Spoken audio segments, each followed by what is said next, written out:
హైదరాబాద్ లో కన్సల్టేషన్ మరియు 3,500 రూపాయల colour Doppler test Avis hospitals లో ఉచితంగా పొందండి. Hi hello namaste, welcome back to Suman TV. ప్రస్తుతం మనతో పాటు ఉన్నారు Fouzia Joman, master in price action trading. మరి మేడంతో మాట్లాడదాం. Hi madam. హాయ్ అండి. మ్యామ్, ఏదైనా విషయంలో మనం సాధించాలి, గెయిన్ అవ్వాలి అంటే మన మైండ్ సెట్ కూడా కరెక్ట్గా వర్క్ చేయాలి అంటారు. అది ఎంతవరకు నిజం అంటారు అసలు?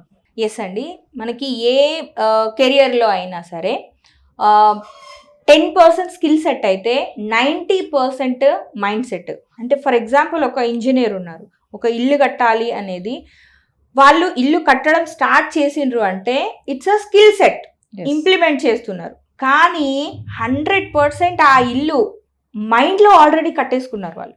వీటి కలర్ ఎట్లా ఉండాలి, మెటీరియల్ ఎంత అవసరం అవుతుంది, ఎంత స్ట్రెంగ్త్ ఉండాలి, ఎన్ని స్క్వేర్ ఫీట్స్ ఉండాలి, ఫ్లోర్ ఎలా ఉండాలి, everything is decided in mind. ఆ తర్వాతనే 10% స్కిల్ సెట్తోని వాళ్ళు ఇంప్లిమెంట్ అనేది చేస్తారు. సో సేమ్ అలాగనే మీ ఇంటికి ఒక 10 మంది గెస్ట్లు వస్తున్నారు అంటే వంట ఏం చెయ్యాలి అనేది ఫస్ట్ మీరు మైండ్లో ప్రిపేర్ అవుతారు. ఆలోచించండి, బేసిక్ లెవెల్ దగ్గర నుంచి ఆలోచించండి. 90% ఫస్ట్ మీరు మైండ్లో ఫిక్స్ అవుతారు. ఆ తర్వాత 10% ఇంప్లిమెంటేషన్ ఏదైతే ఉందో that is your skill set. So కాబట్టి మనం ఏదైనా సాధించాలి అంటే ఫస్ట్ 90% మనము మైండ్ సెట్ మీద వర్క్ చేయాలి. దీని గురించి నేను డీటెయిల్గా చెప్తాను. మన మైండ్లో 3 పార్ట్స్ ఉంటాయి. ఒకటి అన్కాన్షియస్ బ్రెయిన్, ఒకటి సబ్ కాన్షియస్ అండ్ ఒకటి కాన్షియస్ బ్రెయిన్.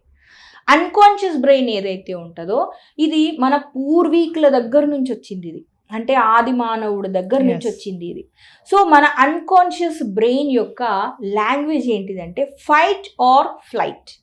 అయితే ఫైట్ చేయాలి, లేదంటే పారిపోవాలి. అంటే మనం గుహలల్లో బ్రతుకుతున్న కాలంలో పులులు, సింహాలు మనల్ని అటాక్ చేయడానికి వచ్చినప్పుడు నువ్వు పారిపోవాలి. దానికి నీ చేతులు, కాళ్ళు, మొత్తం బాడీకి బ్లడ్ని ప్రెషర్తోని సప్లై చేసి నువ్వు పారిపోవడానికి కావాల్సిన శక్తిని ఇస్తుంది బాడీకి శక్తిని ఇస్తుంది మైండ్.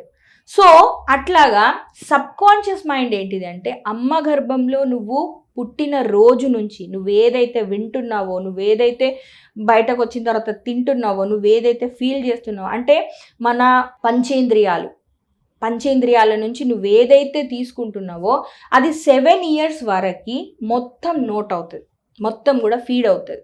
సో ఈ సబ్ కాన్షియస్ మైండ్ యొక్క లాంగ్వేజ్ ఏంటిదంటే పెయిన్, ప్లెజర్, ఈ రెండే ఉంటాయి. సింపుల్గా చెప్పాలి అంటే మీరు అన్నం, పప్పు, చారు, పెరుగు తిన్నారు. మీ బాడీ అన్నం, పప్పు, చారు అని అబ్జర్వ్ చేసుకోదు.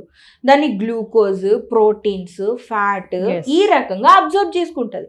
సేమ్ అట్లానే మీరు ఏదైనా ఒక విషయాన్ని చెప్పిండ్రు అంటే మీ మైండ్ వాళ్ళు చుట్టాలు, వీళ్ళు బంధువులు, వీళ్ళు ఫ్రెండ్స్ అని ఫీడ్ చేసుకోదు. పెయిన్, ప్లెజర్, నీకు దేనికి పెయిన్ వచ్చింది, నీకు దేనికి ప్లెజర్ వచ్చింది, ఇవి రెండే చూసుకుంటుంది. సో కాన్షియస్ మైండ్ నుంచి ఇప్పుడు ప్రజెంట్ జరుగుతున్న విషయాలన్నీ కూడా మనం తీసుకుంటాం. కాన్షియస్ మైండ్లో యాక్చువల్గా 1.5 hour కంటే ఎక్కువసేపు ఈ మ్యాటర్ అనేది ఉండదు. ఇప్పుడు నేను ఇక్కడ ఈ వీడియో చేస్తున్నాను. ఈ వీడియోలో నేను చెప్పిన టాపిక్ని కానివ్వండి, మీరు విన్న టాపిక్ని కానివ్వండి, 1.5 hour కంటే ఎక్కువ ఉండదు అది మీ బ్రెయిన్లో. తర్వాత మీరు దీని గురించి మర్చిపోతారు. ఎప్పుడైతే ఇది కావాలి అని మీరు అనుకుంటారో మీరు మళ్ళీ మళ్ళీ మళ్ళీ మళ్ళీ దాన్ని రిపిటేటివ్గా కనెక్ట్ చేసుకుంటూ గుర్తుంచుకుంటారో అప్పుడే అది నోట్ అవుతుంది.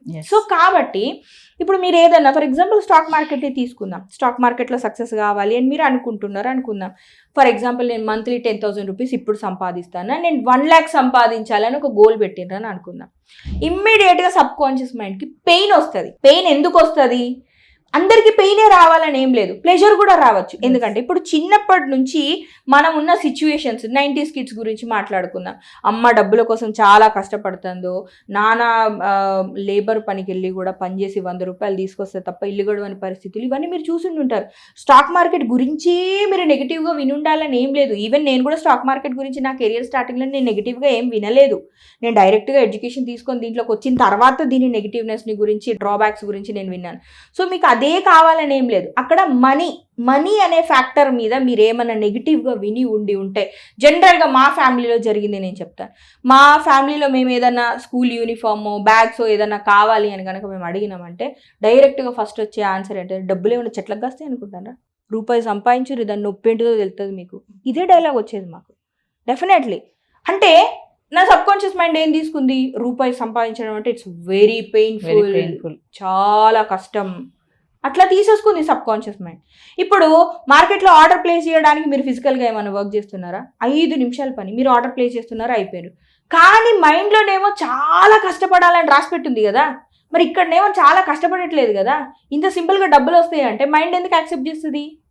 చెయ్యదు, యాక్సెప్ట్ చెయ్యదు, భయపడుతుంది మైండ్. సో కాబట్టి చాలామంది అంటారు నేను చాలా ప్రయత్నిస్తాను అక్క చాలా చేయాలని, కానీ ఎందుకో నాకు అసలే సక్సెస్ రావట్లేదు, నా గ్రాచారం మంచిగా లేదు అని అంటారు. మీ గాచారానికి ఏం కాలేదు, ఎవ్రీథింగ్ ఈజ్ ఓకే. లోకంలో యూనివర్స్ దగ్గర ప్రతి మనిషి రిచ్ కావడానికి, ప్రతి మనిషి అనుకున్నది సాధించడానికి కావాల్సిన రీసోర్స్ చాలా ఉంది. అది కరెక్ట్గా మనం చూడట్లేదు. సో కాబట్టి మీరు ఏ కెరియర్ అయినా సరే మీరు మొదలు పెడుతున్నారంటే మీరు ఏం చేయాలి ఫస్ట్ అంటే, మీరు డైరెక్ట్గా మీరు కాన్షియస్ మైండ్తో మాత్రమే మీ టీచర్ మీ మెంటర్ మీకు నేర్పించారు, అవి మాత్రమే వినేసి మీరు మొదలు పెడుతున్నారు. మీరు అట్లా మొదలు పెడితే మైండ్ ఒప్పుకోదు. సబ్ కాన్షియస్ మైండ్లో ఉన్న బ్లూ ప్రింట్ని చేంజ్ చేయాలి ఫస్ట్ మనం. సబ్ కాన్షియస్ మైండ్లో దీని గురించి నెగిటివ్గా ఉంటుంటుంది, దీని గురించనే కాదు, డబ్బులు సంపాదించడం అనే టాపిక్ గురించే నెగిటివ్గా ఉంటుంటుంది. సో కాబట్టి మీరు 1కి 10 సార్లు మైండ్కి ఇది చెప్పాలంటే ఏం చేయాలి? Process is learning. దాని గురించి మీరు 1కి 10 సార్లు బ్యాక్ టెస్ట్ చేయడం, ఇది ఏం జరుగుతుందని అబ్జర్వ్ చేయడం, అట్లాంటివి చేసినప్పుడు అరే నేను అది విన్నానే కానీ అది నిజం కాదే, ఇది కదా కరెక్ట్ అనే క్లారిటీ మీకు ఎప్పుడైతే వస్తుందో అప్పుడే మీరు యాక్షన్స్ తీసుకోగలుగుతారు. ఇప్పుడు చెట్టు ఎక్కి కింద పడిపోయి కాళ్ళు విరగొట్టుకున్న వ్యక్తిని చెట్టు గురించి అడగండి, ఆ వ్యక్తి ఏం చెప్తాడు? చెట్టు చాలా డేంజరస్ అని చెప్తాడు. నేను ఎక్కినా నా కాళ్ళు ఇరిగిపోయినాయి, చెట్టు వల్లనే నా కాళ్ళు ఇరిగిపోయింది అని చెప్తారు. ఇప్పుడు చెట్టు కింద వెళ్ళి సేదతీరి ఎండలో పోయి కూర్చొని సేదతీరిన వ్యక్తిని అడగండి, చెట్టు మహాతల్లి కల్పవృక్షం, ఆ రోజు నేను చెట్టు కింద కూర్చొని ఎంత హాయిగా ఉండేనో నాకు అని అంటాడు. సిటీలలో ఇంత పొల్యూషన్ మధ్యలో ఉన్న వాళ్ళని చెట్టు విలువ అడగండి, అబ్బా ఆక్సిజన్ పీల్చుకొని ఎన్నేళ్ళు అయిపోయిందో, చెట్లుంటే బాగుండానంట. ప్రతి వ్యక్తి ఒపీనియన్ వేరు. ఆ మాటలు ఎక్కడి నుంచి వస్తున్నాయి? సబ్ కాన్షియస్ మైండ్లో ఉన్న మీ ఎక్స్పీరియన్స్ నుంచి వస్తున్నాయి. సో కాబట్టి మీరు ఏదైనా మొదలు పెట్టేటప్పుడు దానికి సంబంధించిన మీ భయాలేంటి, మీ నెగిటివ్ థింగ్ ఏంటి, మిమ్మల్ని ఏం ఆపేస్తుంది, వాటి గురించి రాసి పెట్టుకోండి. ఇవి నిజాలేనా, వీటికి ఆపోజిట్లో పాజిటివ్గా ఏమన్నా ఉన్నాయా, వాటి గురించి సెర్చ్ చేయడం మొదలు పెట్టండి. అప్పుడు రియాలిటీ ఏంటిది అనేది మీకు తెలుస్తుంది కదా. Then you will start taking actions. ఆటోమేటిక్గా మీరు యాక్షన్స్ తీసుకోవడం అనేది మొదలైపోతుంది. మెయిన్గా స్టాక్ మార్కెట్లో జరిగేది అదే. ఇప్పుడు స్టాక్ మార్కెట్ అసలు సక్సెసే అవ్వదండి. మరి వీళ్ళందరూ ఎందుకు సక్సెస్ అయ్యారు? రాకేష్ జుంజున్వాలా, వారెన్ బఫెట్, వీళ్ళు ఎందుకు సక్సెస్ అయ్యారు? Why don't you think of them? ఆ రూట్లో ఎందుకు ఆలోచించట్లేదు? సో కాబట్టి ఫస్ట్ మన మైండ్, అది మన తప్పు కాదు. మనం పొజిషన్ తీసుకున్నాం, నేను నిలబడలేకపోతున్నా, దాంట్లో చాలా తొందరగా ఎగ్జిట్ అయిపోతున్నా, అది మీ తప్పు కాదు. మీ సబ్ కాన్షియస్ మైండ్లో వాటికి సంబంధించి నెగిటివ్ ఏదో సమ్ స్టఫ్ ఉంది. సో అది ఎప్పుడైతే ఆ నెగిటివ్ బ్యాగేజ్ ఎప్పుడైతే క్లియర్ అవుతుందో మీరు దీన్ని పాజిటివ్గా ఆలోచించడానికి యాక్షన్స్ తీసుకోవడం అనేది మొదలవుతుంది. సో కాబట్టి మీరు ఏది చేయాలనుకున్నా మైండ్ సెట్ మీద ఫస్ట్ వర్క్ చేయాలి. Thank you ma'am. Thank you అండి.